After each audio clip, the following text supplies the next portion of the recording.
Hannah Faulkner, welcome to Freedom Talk. It's really great to have you with us. Thank you so much for having me. I'm excited. You bet.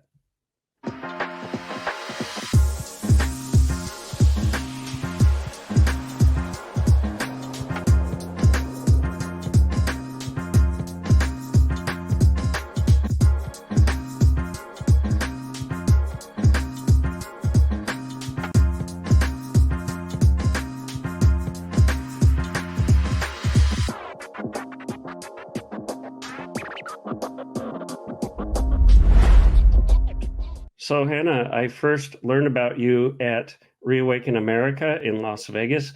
And this little dynamo, this wonderful teenager gets up on the stage and just gets the audience going. I'm really impressed at your speaking ability and what you stand for. Why don't you just tell us a little bit about yourself? My name is Hannah Faulkner, and I'm just a 16-year-old patriot trying to shed the light of Christ everywhere I can. And for the past 8 months, I've spent a lot of my time really just talking about the issues that we're facing, like the mutilation of our children, the transgender ideology that is stripping countless girls of their innocence and dignity, and specifically the brokenness of the nuclear family between one man and one woman.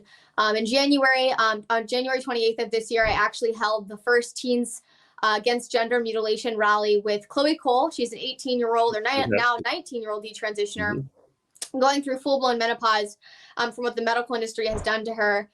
So yeah, just traveling the country, speaking, and trying to shed the light of Christ everywhere I can. That's really fantastic. And I know your father's very involved in what you're doing. I met him at Reawaken America as well. Tell us a little bit about the importance of fathers, strong, good, supportive fathers. Yeah, and I would not be here without my parents, specifically my father, because kids need that guidance, that structure in their home. And if you look at the majority of nations in our history, when you start to see the breakdown of the family, that's when you start to see other issues arise. And so the reason why we have clowns running the show, the reason why we have a clown in the White House is because we've emasculated men. And we've kind of created this idea of toxic masculinity. No, we need more toxic masculinity. There's a quote, and it's like, hard times make hard men make good times make soft men, and soft men make hard times. And so I'm very grateful specifically for both of my parents for raising my siblings and I up in a home where we're talking about these issues. We're talking about this spiritual war, this good versus evil battle that we're in. And so really over the course of my entire lifetime of talking about these issues, I really just started to develop a passion for the truth around the age of 13. And that's where when I wanted to get involved.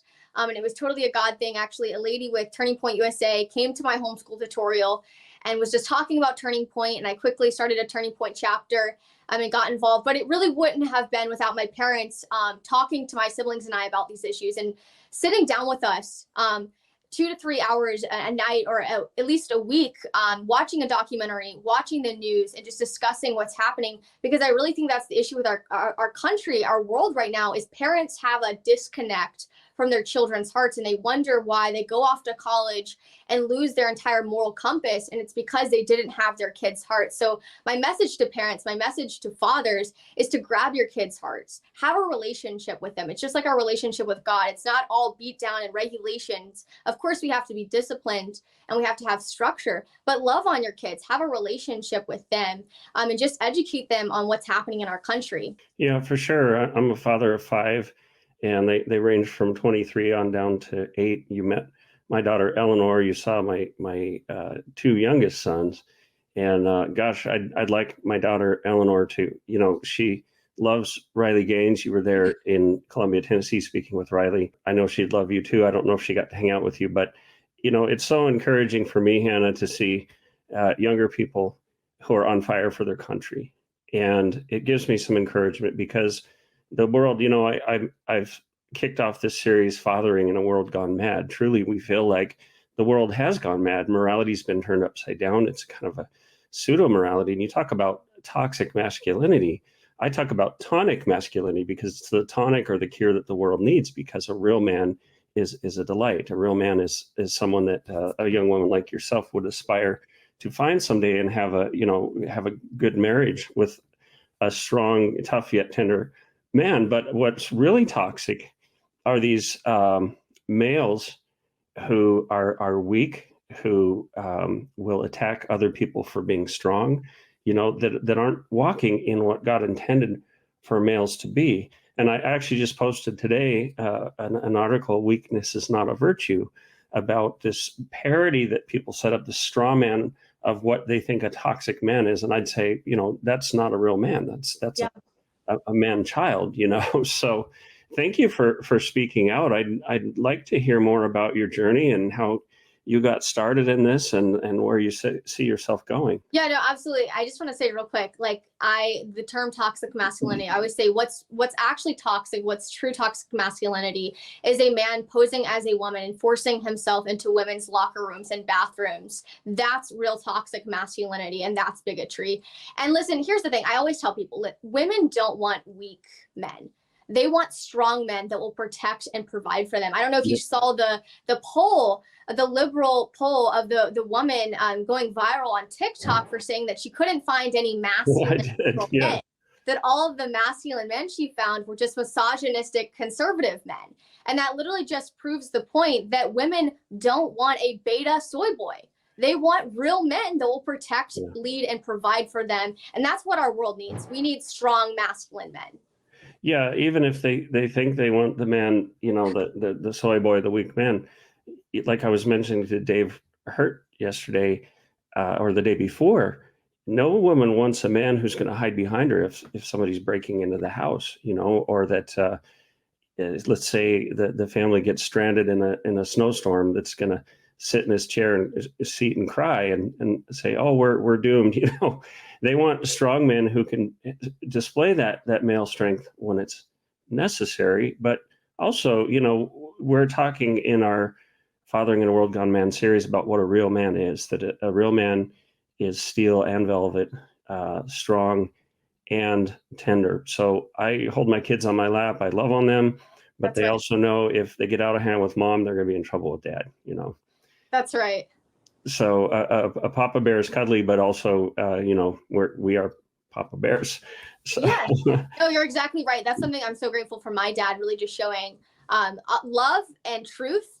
And that's something that we talk about a lot is I know Riley Gaines also talks about, this term of true love. And what does that mean? It means to be full of truth, but also full of love, because you cannot love someone without telling them the truth. And so as parents, we're called to love on our children, but also tell them the truth and raise them up in a home where we're talking about the truth, not your truth, but the truth, an objective truth. Yeah, absolutely. The postmodern ideology that has been building for a number of years has really done away in people's minds with the idea of objective truth.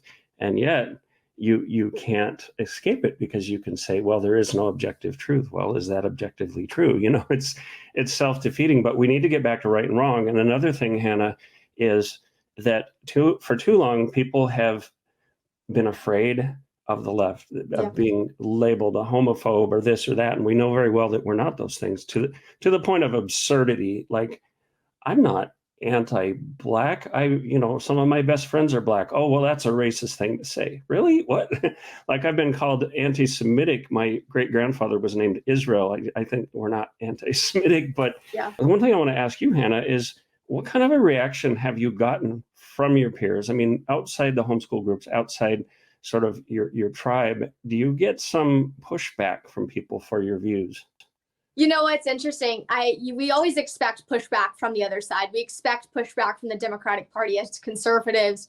And what you least expect, what you don't expect, is to get pushback from people that you thought were going to be on your side. And so for me, when I was planning the Teens Against Gender Mutilation rally, I couldn't get a single church to support this rally. And to me, that was just mind-boggling. Like, wait a second, this is a spiritual issue that we've deemed political. Like, our bodies are spiritual. And when we mutilate the body God has given us, that's an attack on God's creation. And so for me, that's been the most discouraging thing, is just seeing how the church, we're so focused on our 501c3s, we're so focused on the IRS coming after us, that we won't even dare talk about these common sense issues. And the question I always tell Christians that we should be asking is, are we are we influencing culture to be more like Christ? Are we bringing Christ into the public square? Or is the government, the United States government, influencing the church to look more like the world? And like I said, I hate to say it, but we're so focused on our 501c3s and losing our 501c3s that we won't dare talk about the issue like abortion, which has led to 1 out of 3 women in the church have had an abortion. And we won't even dare talk about basic biblical truth that God created man for a woman and you cannot change your sex. Yeah. And now we have a generation that is the most biblically illiterate than any other generation prior. But as in regards to my peers, yeah, you know what? It's really sad. We've adopted this lie that politics and religion should be separate. And they're not, because God put them together. If you look at the entire Old Testament, it's all politics and religion, and really the entire Bible. If you look at Paul, like, he was talking to the religious leaders. He was calling them out for their ways. He was getting involved in the government. He was talking about family. And so you cannot separate them because God put them together. And if you look at issues like, is rape a political or spiritual issue? It's both. Yeah. Is abortion a political or spiritual issue? It's both. Is the Second Amendment a political or spiritual issue? And I submit to everyone that the right to defend your family against a tyrannical government is equally both a political and spiritual issue. And because we believe this lie, the church has lost its voice, and now we're seeing the world is literally losing its mind. And so kids, because your generation and the parents haven't educated their children on these issues, and they've also adopted this lie that politics and religion should be separate. Now, when I go to, talk to my peers, they don't even know what's happening. They have absolutely no idea. And if they do have an idea, because they're so blinded by the darkness and this indoctrination happening in our educational system, they don't know how to respond to it. They don't know what to say. And so they just sit back in their little corner and just they're just silenced. Yeah, you're absolutely right. And, a lot of us saw that, exactly what you're talking about during the lockdowns, where churches would go to video services, wouldn't stand up, wouldn't talk about what's right. Even some of them, when they realized what was happening, wouldn't take those risks. And, Eric Metaxas is going to be part of this series. And he talks about, I don't know if you've read the book, but it's Letters to the American Church. He talks about these churches that don't have the guts to stand up for what's right. And to your point about politics, yes, Paul appealed to Caesar. Paul was involved, and Jesus was involved. And people will use, I believe it's Romans 8, to say, well, we can't go against the governing authorities. Well, something people don't understand is Jesus was constantly going against the Pharisees and the Sadducees, and the priesthood had that mantle of authority. The Romans allowed them to govern those areas. So Jesus absolutely, and was it Paul that said we ought to, I think it was Peter, we ought to obey God rather than man. Yeah. So I find this, cherry picking of this scripture, maybe 1 or 2 more, to be a way to cop out. And we're not even talking about politics anymore. We're talking about life, because when people are trying to mutilate your children, like, my young children came home sometime last week and they said, so-and-so said there's this many genders. And we had to have that conversation, something I don't even want to talk with them about. So what I hear you saying is some of your peers are unaware, some of them don't understand. And I think, frankly, Hannah, you know this very well. Communism, Marxism has done the same thing over and over. It takes young, impressionable people, gives them this glossy, rosy, wonderful, utopian scenario, and then ends up being a nightmare. How do you think we can help kids your age to understand what's going on when they're in the midst of that, that psyop, that brainwashing? Yeah, I think especially as parents, this is where the parents' job comes in, is educating your kids on the founding of our country. Because I just saw a statistic the other day that shows 18% of my generation is proud to be American. So only 18% of Generation Z says they are proud to live in the United States of America. And that is a very, very sad statistic. That is a striking statistic that should scare us all, because this is the next generation that's coming up. But really, as parents and as nurturers and as educators of our children, we should be talking to our children about what our country was founded upon. And our country was founded upon Judeo-Christian principles and values. I mean, even John Adams said that our Constitution was created for a moral and religious people. It is wholly inadequate to the government of any other. And so even Thomas Jefferson, like, here's the thing. Freedom is a biblical idea. It's not an Islamic idea. It's a biblical idea. And it's because we've taken these freedoms and liberties we have for granted, now we are seeing other issues that arise. And once you take the freedoms you have for granted, once you forget who the author of freedom is, God, that's when you start to see other issues arise. And so that's why we have the brokenness of the nuclear family. That's why we have a wide open border, is because we've taken the freedoms and liberties we have for granted, and we've forgotten God. We are a nation that has forgotten God. You cannot have a moral society without upholding the creator of morality. And so really right now, the greatest threat to our country is the brokenness of the nuclear family, but it's because we've rejected God, because we've forgotten the creator of all things, God Almighty. And I want to say that I'm not for a theocracy. A theocracy is not a biblical idea. The entire premise of scripture and of Jesus Christ is free will. Like, he died on the cross for our sins so that we can spend eternity with him, but we have that free will to choose where we want to spend eternity. So I'm not for a theocracy, but I am for having a society with a basis of morality. And that's why our founding fathers created our country to be founded upon Judeo-Christian principles and values. Yeah, and a lot of people don't understand this idea of separation of church and state isn't in the Constitution. It was taken from a letter by Thomas Jefferson, but really what they wanted was not to have a theocracy, not to have a state-run church, but all of them, even Jefferson, who was a deist, they recognized the importance of virtue, religion, belief in God. So the last thing they would have wanted is a country where people are saying, let's throw out Christianity, let's throw out God, And so what we've seen with people who do this, when they throw out God, they have no basis for morality. It's another article I just wrote about the lie of left-wing morality. They make up their own morality because they don't have a basis. Once you, without God, all things are permissible. And so what happens if there are no standards, you either devolve into chaos and violence, or you have to have tyranny, which is where we're headed, because you see, Antifa, Black Lives Matter, all these cities turn into chaos. Eventually, the government's going to have to step in. And I would say, historically, these Marxist governments, that's what they're waiting for, because it's a pretext for martial law and tyranny. But what they try to do to control that is create their own morality. And what I have to say, Hannah, is they're getting it completely backward right now. Chloe was on Freedom Talk, I want to say last year, and I first met her at CPAC. Actually, I think it was this year.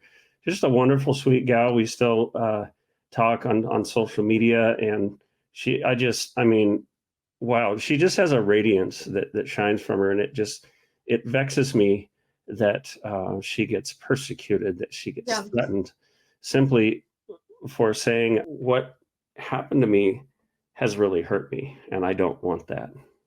And what's interesting is I always tell people, listen, we left England, the idea of separation of church and state was to get away from a state-sponsored religion. That's why we left England. We declared independence from England, was because we wanted to get away from the state-sponsored religion. Because when you have a state-sponsored religion, that's when you start finding people, you start putting people in jail. That's when persecution begins.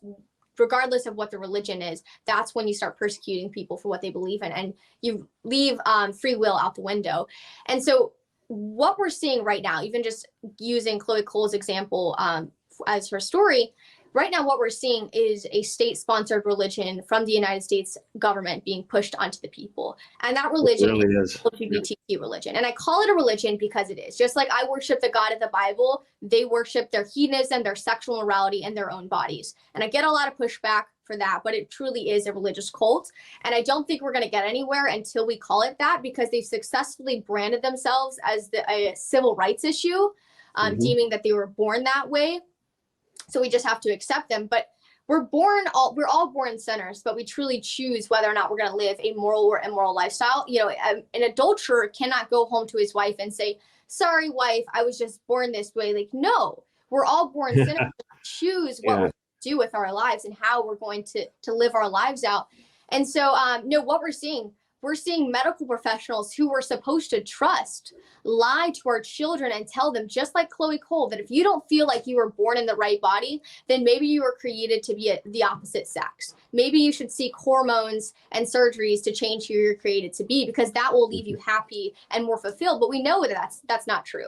They just did a study in Sweden that shows that after these people attempt to change their sex, they're 19 times more likely to commit suicide. I don't know if you saw when our health secretary, Mr. Levine, which by the way is an obese man that thinks he is a woman, crazy that he's even our health secretary, but he said that gender affirming care is suicide prevention care, which is interesting again, because he's the health secretary. He should be following the science, but no, he blatantly denies the science, because directly on the National Library of Medicine, it says that the suicide risk in transgender people is higher than the general population and seems to occur during every stage of transitioning. And so this idea of a person being able to change their sex, it denies science, nature, reality, and just plain common sense. I mean, of course, we need God. We need a savior. We're just talking about that. We need God. We need a savior. But you do not need religion to just follow the science. These are just common sense issues that we're fighting for and fighting against. And it's honestly mind-boggling that we're even here. Yeah, and that's the way the world is when you're making it up as you go. When you're trying to establish your own morality, it divides further and further and further to where people are at each other's throats, because our line was on sexuality was that it's sacred. It's between a man and a woman. Beyond that, we're not comfortable. We don't think that's what God intended. And now we have Gays Against Groomers, and they're saying, we draw the line at pedophilia. So some of them before would have said, oh, you're a bigot for not supporting homosexuality. But now they're saying we have a line. And actually, I see an opportunity for us to work together on a common issue, to dialogue, and for them to start to come to understand, well, hey, maybe we, before, like G.K. Chesterton said, before we take down a fence, ask why it was there in the first place.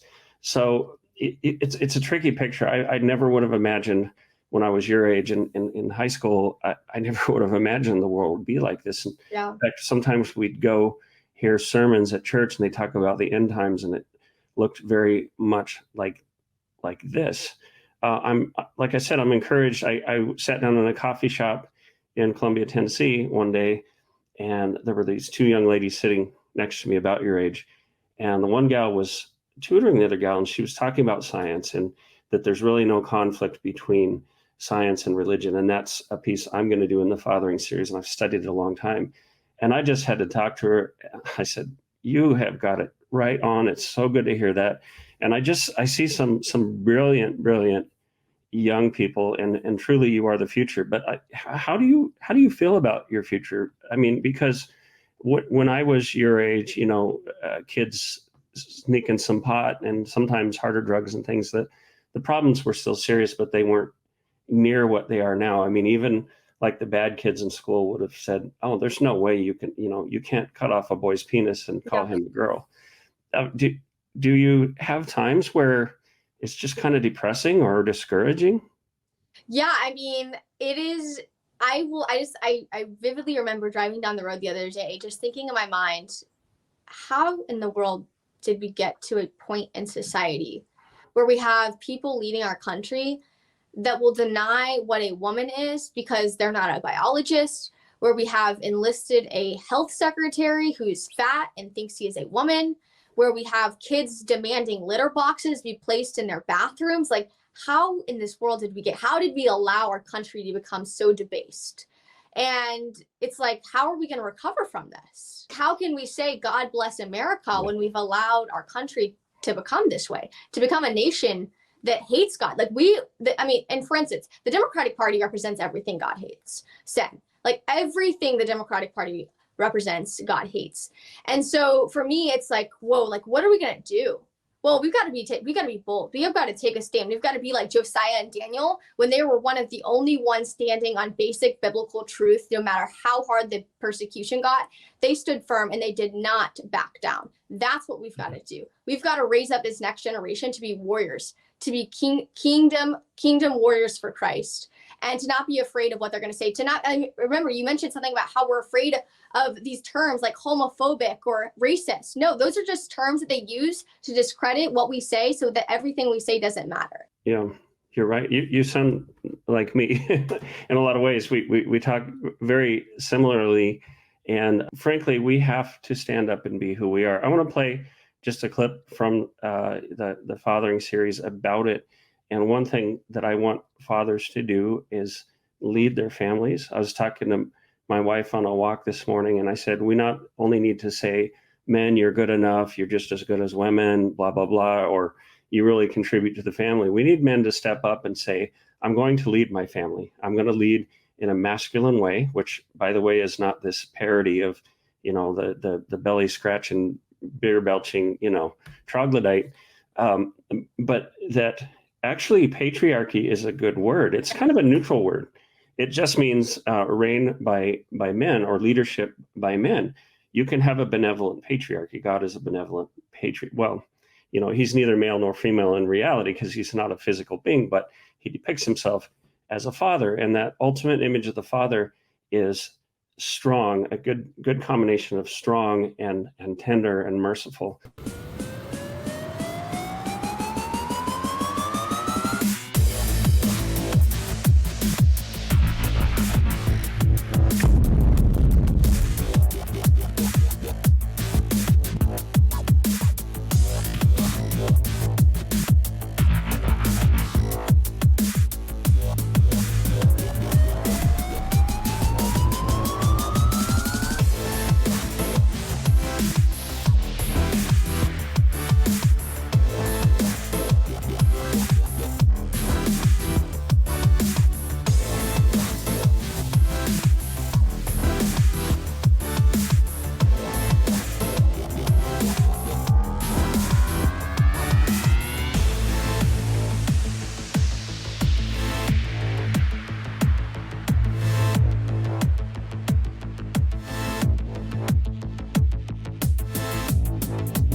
That's amazing.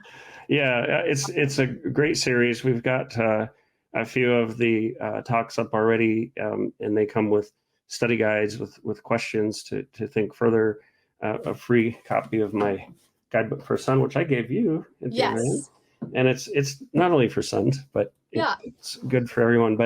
And then we've created a locals group where fathers can get together and talk. I'm going to lead a lot of those. And, we want to give dads support and really start a revolution or a movement of fathers stepping back into that role. And, one thing, Hannah, I'm raising 4 boys and a girl. And I think of raising those boys in a way that someday they're going to meet a nice young lady like you and find out they love one another and get married. And what I'm doing right now is going to affect that relationship. So there are some young ladies out there right now who are maybe thinking about someday getting married and they don't know it, but one of my boys is going to be their spouse. So what I'm doing right now matters a great deal. And then my daughter, Eleanor, like I said, it's just so great to be able to expose her to role models. But I think it's so important that, tell me about the importance of a father, because sometimes we hear in our society, well, they're really not that necessary. Single moms get celebrated a lot.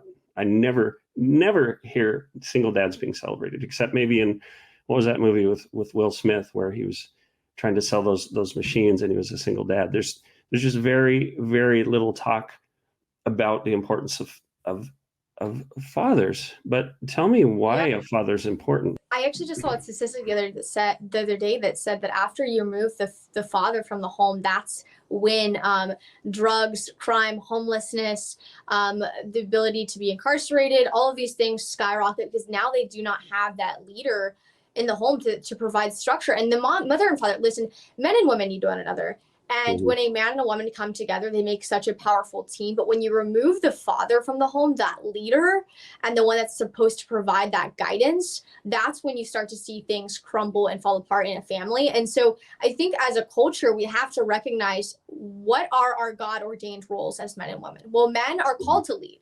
We're equal in value and dignity, but men are biblically, they have a greater authority than women. They're called to lead their families. They're called to lead the church. They're called to lead the world. They're called to provide. They're called to be protectors. They have hard chests. They're faster, stronger. Women are called to nurture. They have softer chests. They're more emotionally driven and more compassionate. And this is a beautiful thing. And we see in the Garden of Eden, when God came into the garden, who did he call? He called for Adam, the boss man, the leader. And he called for him because he was supposed to protect Eve, but he wasn't. He wasn't guarding Eve's heart. And that's why Eve was deceived by the snake, Satan. And so men men do need to stand up. They need to be the leaders. They need to rise up and be bold and courageous and lead their families in the way that they should go. And they're not supposed to, like you said, they're supposed to be nurturing and be soft and tender at the same time and love on their children. But they're also called to be masculine, to show their daughters what kind of man they should want to marry, and show their men what kind of godly masculine men that they should be. And so because we've really emasculated men, now we are seeing our culture literally just fall apart and rot from the inside out. Yeah. And how does it make you feel that you could go into sports or some sort of field, some sort of endeavor that traditionally you would see women in, and now be competing with biological men? It's sickening. It's actually sickening. I was just actually a couple months ago had an experience when my siblings and I were swimming at a local community center in Murfreesboro, when we went into the bathroom and found a man posing as a woman there. And I hear this question, I hear this phrase a lot from men that appropriate themselves as women, is that their rights are violated because they can't go to the girls' bathroom. Mm-hmm. And my question in response to that is, what about the 95% of women that don't want to go to the bathroom with you inside, with a man inside? Mm-hmm. And like you know, I mean, Riley, it's happened to Riley Gaines, having to be forced to change next to a man. Yeah. And see male genitalia 18 times per week. I mean, countless innocent girls. And when they don't subject to this mental illness, when they don't subject to this mental delusion and this fairy tale confusion, then they're forced to read booklets on how to accept it. I mean, we saw that with the University of Pennsylvania with William Thomas and Paula Scanlon. His teammates were forced to read books on how to accept and to understand, you know, LGBTQ people more, and to be more conforming to their lifestyle. And so to me, it is sickening to see. It is sickening that this is happening, but really what's happening in the news, what we're seeing in the news and in the headlines, is just proving that men and women are not equal. And like I said, we're equal in value and dignity, but we're not equal in authority and our God-ordained roles as men and women. Mm-hmm. Well, yeah, and I, as a man, don't have authority over a woman I'm not married to. I have different strengths and weaknesses, but it's not the idea of all men domineering over all women. You know, what another woman does is her business. Yeah. And the authority I have over my wife is never harsh. She loves it. She loves that I'm decisive. I might say, you know, do you want to go to this restaurant or this restaurant? And, you know, if she says, well, I'd rather go to this third, then that's fine. But what she doesn't want is, oh, I don't know where you want to go, honey. Oh, I don't know. Gosh, you know, indecisive, wishy-washy. Yeah. She likes that, and she likes me to lead with the kids and, you know, set a tone for the house. But, you know, we have a good marriage. We have that I love, honor, and cherish her. You know, all the things that you hear in the vows, and she respects me. And one thing, you see all these experienced, wise gentlemen that are part of this series. We're going to train young men. We're even going to train men who maybe have teenage or even grown-up kids. We're going to help them become better fathers. But honestly, men need role models. And something my wife, actually, she's 15 years younger than me. And I've had guys give me high fives before, by the way. But she's 15 years younger than me. And when she was dating, she said there was just this paucity of good men. Like, she couldn't find good men. She'd find guys that were attractive and things, but all they wanted to do, she was in Bend, Oregon at the time, all they wanted to do was go out and ski and rock climb and everything, which is fine, but they had no depth. Yeah. And they had no ability to commit because they wanted to just be in this perpetual summer. And we need men to step up. We need men to be in community. And part of the problem, as you know, is that you see these young men oftentimes, and it's girls too, but shoplifting, running wild, looting. You know, if they had a good father in their lives, that good father would set them straight. You know, there's no way on earth my kids would be doing that stuff. They'd get in so much trouble. Like just the other day, you know, Eleanor being Eleanor, because her strong will someday is going to be a real asset, but she'll push her boundaries. So we were at the chiropractor's office, and her mom said, Eleanor, go sit down. She said, no, I don't want to. And so I took her by the arm and took her outside and had a little talk with her. You know, that's helpful because mom was checking in and everything. But there are going to be boundaries. So there's no chance that my daughter's going to grow up and be that that wild and unrestrained, Yeah. and some people would say that that's, pushing your ideologies on a child or something like that. Kids need that. And deep inside, they want some boundaries because they don't like chaos, and this is what we have is chaos at a level that I've never seen before, where kids are going to go to school and learn about oral sex and that men can be women and boys, and one thing that I hear a lot of women and girls say is, what happened to being a tomboy? You know, like Eleanor's very feminine, but she's also, when we lived in Arizona, she would pick up tarantulas and she'll hold frogs and, she'll get in there and scrap with the boys. Doesn't mean she wants to be a boy. Yeah. So I think you're taking away womanhood, you're taking away manhood, and that just doesn't seem right.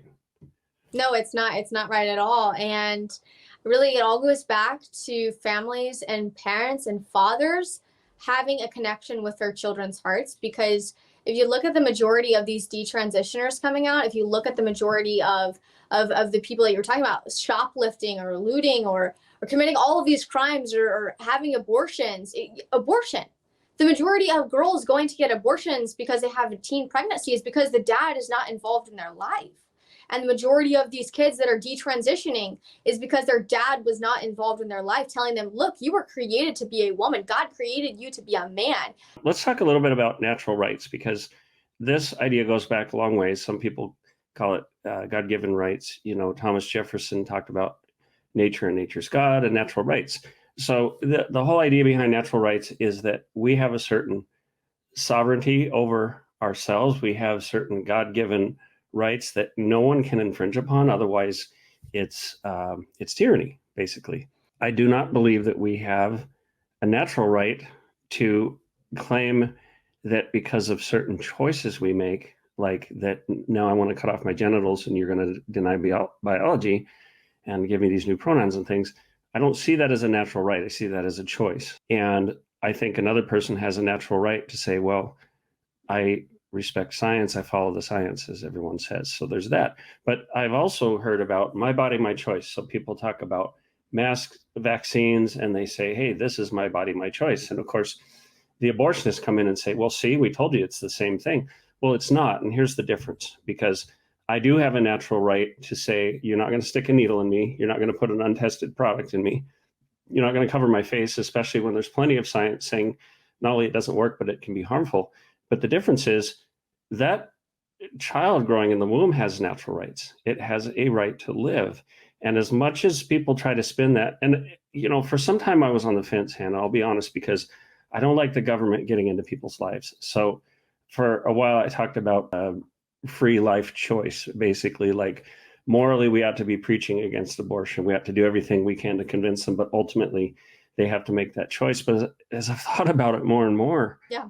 The only out that these people have to not take responsibility for their actions, and I know some cases rape and incest are involved, but the only out they have is to dehumanize that growing life, which is absurd. I mean, go climb up a cliff, Nacho Libre style, and crack some eagle eggs and see how that fares for you. You're going to be arrested. It makes absolutely no sense. So that argument logically breaks down. If you take out all the emotion, look, it is your body, but there's another body inside of you that has different DNA, that's going to have a distinct personality. Like, I love my kids and we say, oh, you look like your mom, you look like your dad. They pick up mannerisms that we have, but ultimately when they get older, they're going to be their own person. No, absolutely. And what's interesting to me is over 95% of abortions are committed because of sexual convenience. It's not because of the life of the mother, like we hear. It's not because of rape. It's not because of incest. It's because of sexual convenience.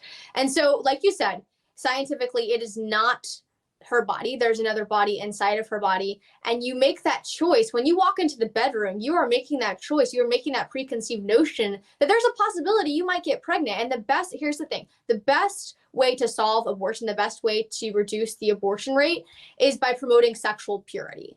I'm 16 years old, and I am all for sexual purity, waiting until you're married, and promoting that, because that is the best way to reducing the abortion rate that we're seeing. But yeah, 95% of abortions are committed through sexual convenience. And people ask me all the time, why are you taking a stand against abortion? Why are you promoting the dignity and the sanctity of life? And here's the thing. If life doesn't begin at conception, then why do you have to kill it to get rid of it? If it's not a life, then why do you have to kill it to get rid of it? If you look at women when they're pregnant, if someone shoots them, that's a double homicide. It's a double homicide. Oh, because that's a woman with another person inside of her body. It's mass chaos, and if you look at it, there's so many arguments that are just, it's total hypocrisy. It became, my body, my choice, and then no uterus, no opinion, but men can get pregnant. Yeah. Now suddenly you don't have a uterus, but you have an opinion because you say you're a woman. But Hannah, that's your truth. That's your reality. This whole idea of your truth versus the truth. Yeah. Yeah, I think to some extent there is your truth, in the sense that there's something that works for you. You have a certain perspective on life. Some things are a matter of conscience. Like right now, there's a debate. It happens every year this time.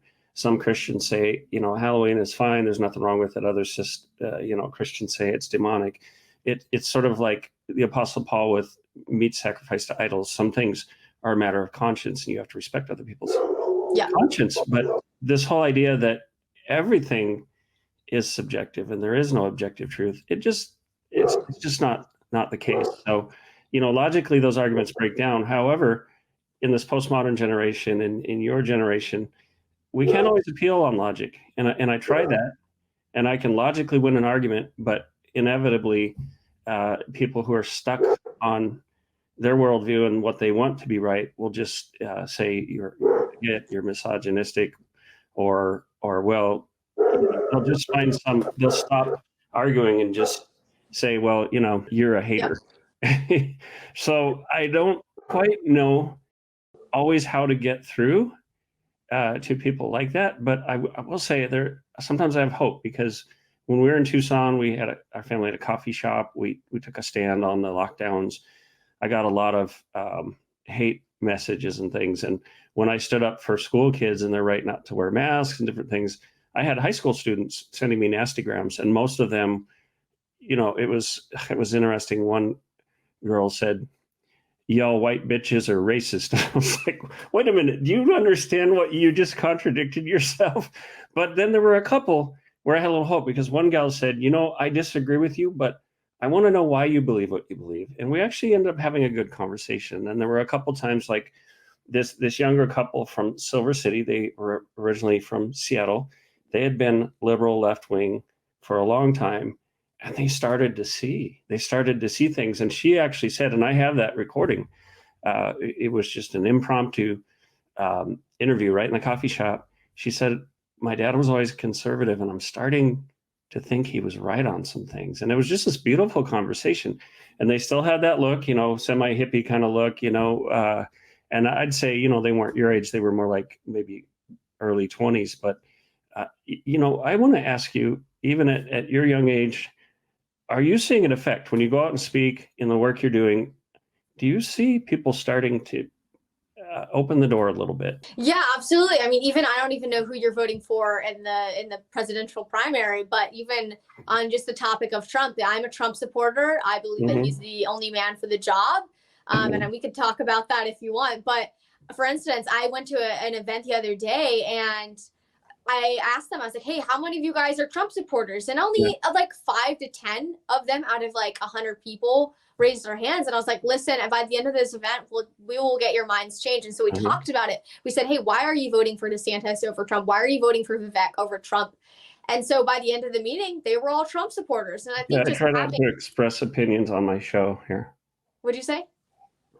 Cheers. I try to express opinions on my show. Oh, I love it. Actually, I didn't like Trump for a long time. Even before he ran for president, I'd see, ads for The Apprentice, and I just thought, what a brash kind of person. That's not my personality. I tend to be more tactful. But I have to say, he won me over right up until the night of election on 2016. I actually started looking at his policies. I blocked out everything the media had said. I listened to his speeches unfiltered through the media, and I said, my gosh. And I literally overcame a personal dislike of someone, and I realized I don't know him. Yeah. I think that brashness, that New York swagger, he needs that in the den of vipers that he was going into. But anyway, continue your story. So you had maybe 5 out of 100 people. Yeah, and then by the end of the meeting, I was like, all right, so how many of you guys are Trump supporters? How many of you guys are voting for Trump in the presidential primary? And literally every single one of them raised their hands. Wow. So I was like, you know what, that's what happens when you talk about these issues, because a lot of times, even if like the African American community, a lot of them will tell you that they're Democrats, but once you get talking, they're all for faith, family, and freedom. Once you get talking, you're like, oh, wait a second, I'm actually not a Democrat. I'm a Republican. I'm a conservative. And I need to start voting with my values. And so really, that's why we need to be having these conversations. That's why conversation, talking about these issues is so important, especially from the church, speaking it from our pulpit, in the workplace, in our school. Just having these conversations with those around us is so important, because if we don't, who's going to have that conversation with them? Who's going to speak the truth and fight for freedom? Nobody will, because this is our last hope. So yeah, and I can't stress enough that it's really not Republican, Democrat. It's people who have human values, who rest on thousands of years of history and precedent, where we love our families, we value our mothers and fathers, versus a very radical, destructive fringe. And so there are people with that D label behind their names that I just don't, I mean, they hear Republican or they hear Trump and the eyes roll back in the head. But if we can get them to stop and say, I'm going to stop listening through the filter of the media. I mean, it happened for me. And I could go back to some old Facebook posts and say, oh, Trump's like Mussolini. And, I do pictures with Trump with his chin up and Mussolini with the chin up. And I thought, because I have several news apps on my phone, I'm going to get a composite picture. I'm going to be able to figure out the truth. I didn't. And now I'm a citizen journalist. I have a background in writing. I wasn't working for the mainstream media, but I'm not a stupid guy. I'm highly educated, and yet I was blind to some things. I was listening to the narrative, and it's so difficult now for me to say, because people would call me, in those trolling and the fake reviews, all that online stuff. People would say, "Oh, you're just a Trump head or a Trump supporter or a mindless MAGA person," and it's like, no, you don't understand. I thought people were crazy for campaigning for Trump. And then suddenly I turn around and I'm like, okay, let Trump 2020. And then I watched the election stolen. I'm just going to be outright. It was stolen. It Absolutely. was stolen. I mean, when you have people blocking the election observers with cardboard in the windows, pulling out suitcases of ballots, I mean, I don't even understand. I helped Dinesh D'Souza a little bit to promote 2,000 Mules. Oh, and I was going to say, backing up a little bit, I know I'm all over the place here, but you talked about churches not being supportive. After I got arrested for standing up to the Pima County Board of Supervisors, arrested, handcuffed, treated like we were in the Soviet Union or China or something, we started an event. I asked Dinesh D'Souza to come out. We needed a venue. And church after church turned me down. They said, it's too political. It's too political. Yep. Oh, no, we don't want to ruffle any feathers. So we ended up an outdoor wedding venue. As a Patriot, we had it outdoors, and it was August, so it was hot. But man, it was a great event. But I can't believe that people don't see what's going on. Kerry Lake, I know Kerry, I know Abe Hamady, I know Blake Masters. Just had on Mark Fincham yesterday. They know what happened. I was there in Arizona. I voted. I watched what happened. When 59% of the voting machines don't work and the heat map shows they're almost exclusively in conservative areas with a Republican record, and when the Secretary of State is presiding over her own election, and I think there were some counties that had some concerns and problems, and she threatened to throw them in prison for her own election. I mean, how can people not be aware of this? And look, you can say, well, I think Biden won. I think Katie Hobbs won. Okay, fine.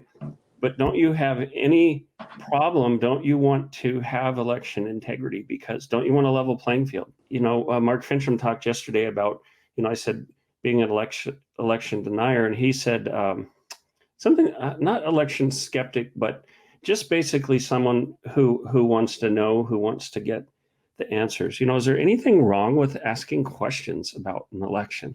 No, we have to ask questions.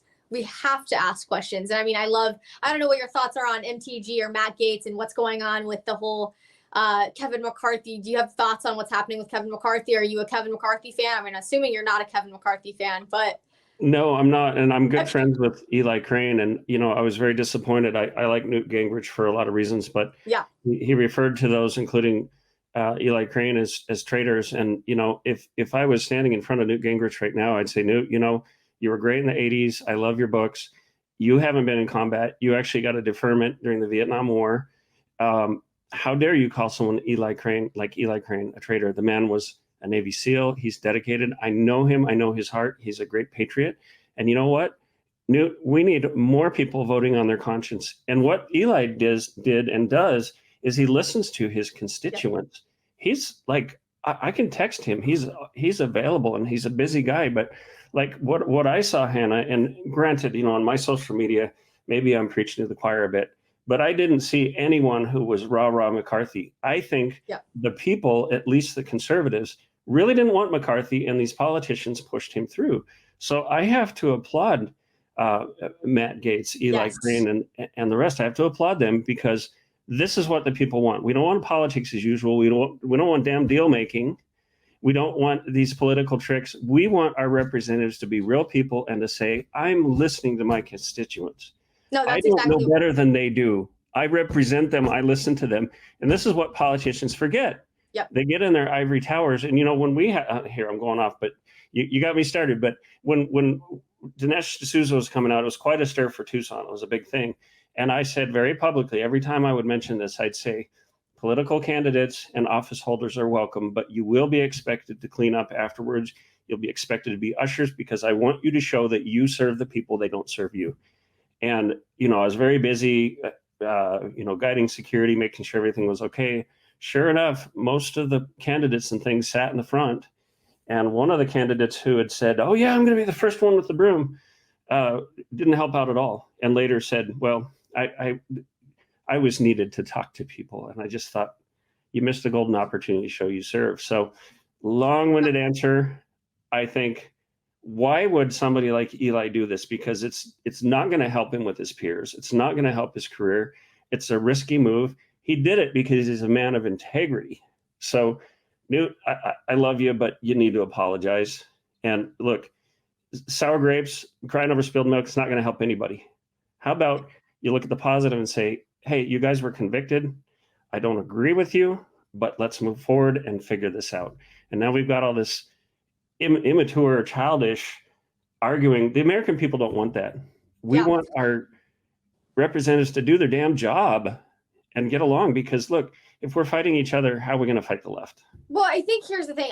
We remember in January when the 18 Republicans voted against McCarthy, and we were really getting confused if this is not good for our democracy. But here's the thing. We don't live in a democracy. A democracy only works for a few, and then it becomes a disaster, and it becomes very tyrannical.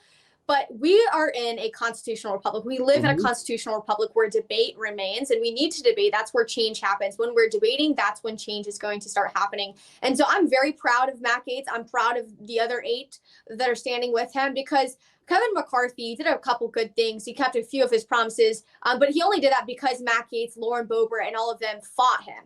They fought him for hours on end to keep his promises. And I don't know if you remember this, but he gave how many billions of dollars did he just give to Ukraine? Do you remember? Oh my gosh! I don't remember how many billions of dollars he just gave to Ukraine, but he also voted for same-sex marriage. Kevin McCarthy is not in it for the American people. He's in it for himself. And so I'm very proud of Matt Gaetz, for Eli Crane, for all of them, because they're in it for the American people. Like you said, it's a risky move, but they're not in it for themselves. They understand that this is for we, the people. This is not about a career for them. This is about protecting our God-given rights and protecting and preserving our Judeo-Christian founding in the United States of America. So Joe Biden just referred to MAGA Republicans, and well, he's done this rhetoric for a while. I should say the FBI, it turns out, has been targeting MAGA Republicans as so-called domestic terrorists, extremists. Yes. Same thing they did with school parents. And believe me, I'm on their list. What do you think about this? Because for me, that's extremely troubling. I'm talking about like Soviet fascist, Yeah. you name it, dictator level. Yeah. No, absolutely. I always respond because I've been called a right-wing extremist. I mean, you just saw it. Joe Biden's calling us as MAGA supporters, right-wing extremist, domestic terrorist. But you know what? Sure. Call me an extremist for believing that there are only two genders, that men should not be going into women's bathrooms. Call me an extremist for believing that children shouldn't make stark decisions as cutting off their healthy breasts and genitals.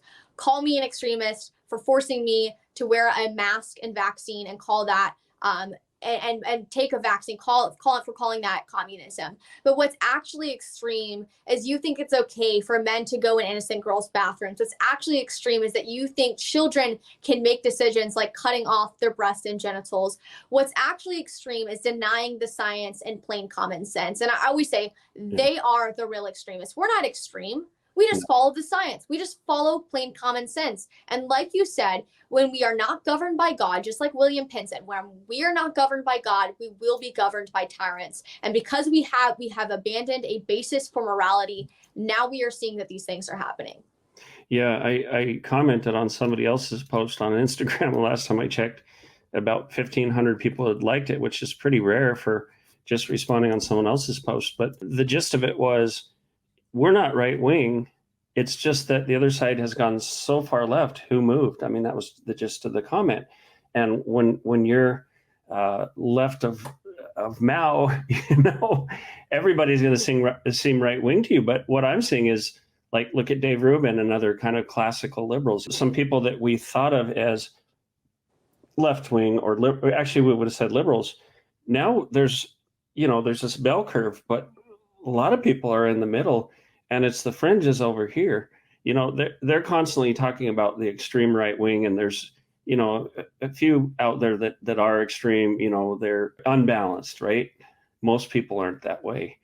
But what I'm seeing is that bell curve starting to go like this on the left, and there's more and more people who are getting radical. But we also see this exodus, which is great to see.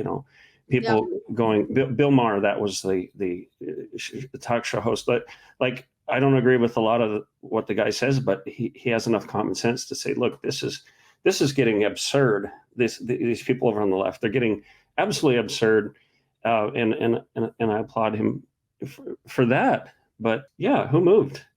Like you said, it's not a Republican versus Democrat issue. Of course, the Republican Party has a lot of issues. I don't trust a lot of Republicans. I think a lot of them are establishment.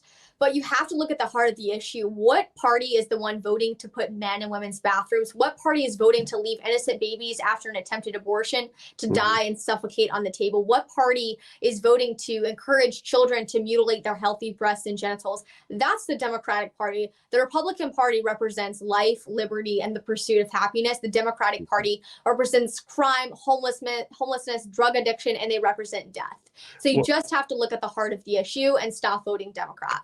Yeah, and if you have a couple more minutes, first I want to ask you how we can support you, where we can go and find you. Yeah, so you can find me on Instagram, Hannah Faulkner 1776. I have a Twitter, it's Hannah F 1776, and then I also have a YouTube, and that's just Hannah Faulkner. And if you literally have about 90 more seconds, I want to show you a little preview of Victor Marx in the Fathering series.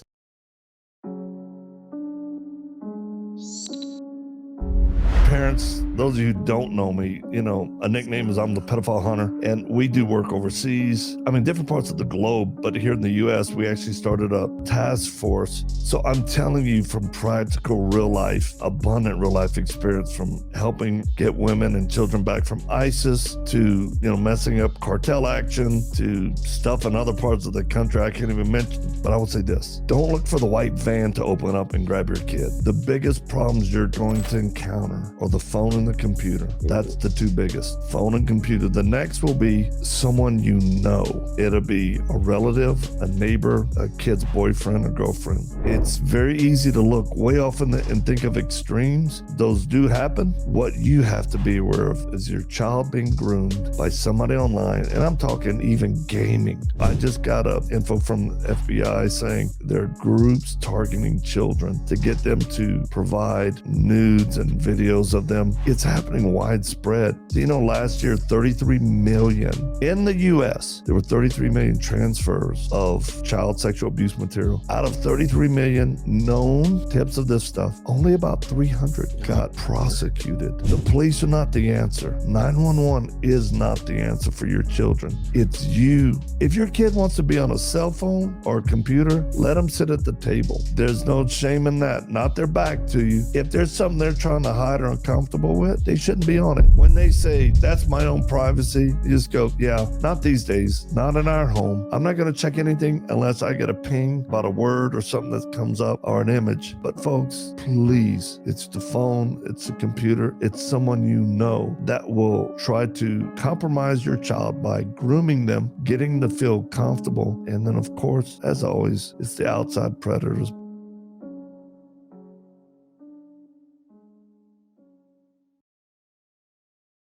It's a great clip with Victor Marx, and I'd love it if you help share this message. It's a labor of love on our part. We're doing this from personal savings, and just trusting God that it'll all work out. But we honestly, and I'm looking forward to talking to your dad.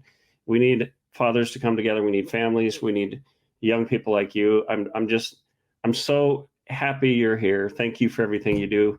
I'd feel very comfortable with my kids listening to you speak, being around you. Thank you for just being a wonderful young patriot. Thanks for coming on Freedom Talk. Yes, absolutely. Thank you for having me. All right. We'll see you soon.